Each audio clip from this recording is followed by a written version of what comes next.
గొర్రెల స్కామ్ పై HMTV కథనాలకు CM Revanth Reddy స్పందించారు. గొర్రెల స్కామ్ లో మరో కుంభకోణం అంటూ హెచ్ఎంటీవీ వెలుగులోకి తీసుకొచ్చింది. ఈ స్కామ్ లో బోగస్ కంపెనీల భాగోతం బట్టబయలు చేసింది.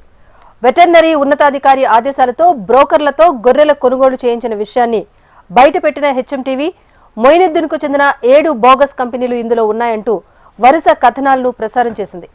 గొర్రెల కొనుగోలులో ఆఫర్స్ అంటూ లోలోనా అనే కంపెనీ పేరుతో ఉన్న బ్రోచర్స్ ను బయటపెట్టింది.